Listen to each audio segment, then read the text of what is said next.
ladies and gentlemen, distinguished guests, friends, neighbors, and fellow persons with disabilities, I would like to speak to you today about people. Not about people with disabilities, but about people with abilities instead.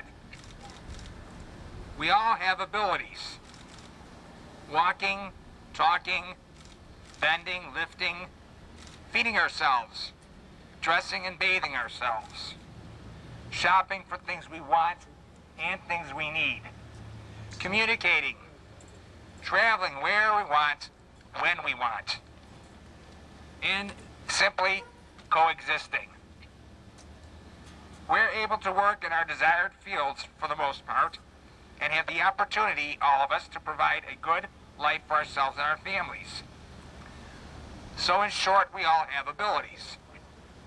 However, not all people share the same abilities. Some of the people I meet and know cannot walk, or talk, or feed themselves, or do some of the other abilities that I spoke of previously, at least not without some sort of assistance. They require the use of assistive devices, like a walker, or a wheelchair, or maybe a hearing aid, or they use sign language. Some even require a personal aid, someone to lean on, to help with food preparation, bathing, and so on. Through all this, though, one thing does remain constant. They are all still people.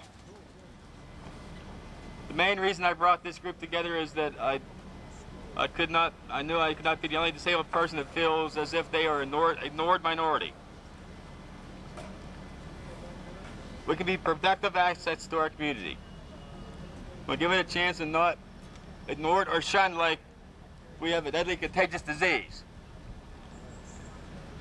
On August 17, 1989, I suffered a cerebrovascular accident which resulted in a left hemiplegia. I never had a problem finding a job prior to my injury. In fact, I was working 2 full-time jobs. Now employers see my disability first and assume what I can't do rather than what I can do. I also have to rely on a wheelchair at times. And if our federal government, who makes laws, does not abide by their own laws, how can we expect the rest of the community to do so? Is this how our federal government's going to thank our returning troops who lost limbs in car bombings in Iraq? The veterans of previous wars who want access to this post office? They should not be discriminated against and denied their civil rights and a freedom of access to a building they fought for. That's right. My answer is no. On July 21st, 1969, Neil Armstrong was the first man to walk on the moon. The federal government could put a man on the moon.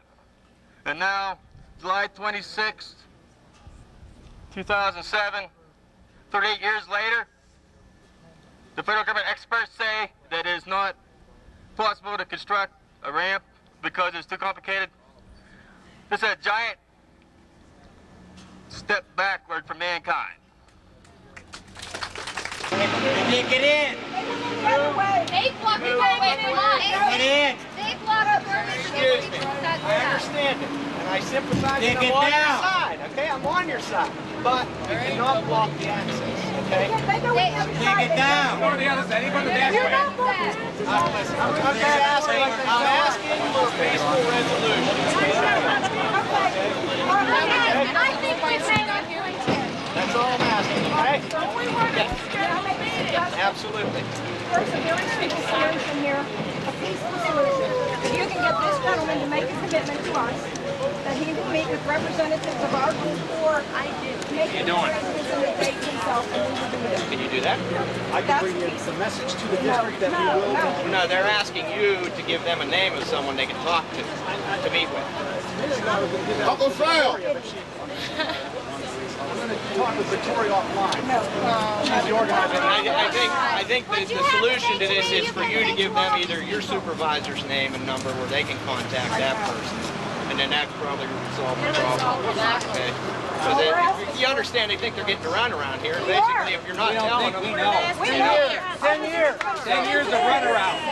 so if you can just kindly give them a supervisor's name and number that they can go to, okay, I think it would resolve this problem. That was just about to take place in Victoria. We have the name of the post office operations manager in Erie for this facility. We have a phone number. We'll be setting up a meeting, and we need to thank Chief, how do you say your last name? Cassesi, who has said to these folks from the post office,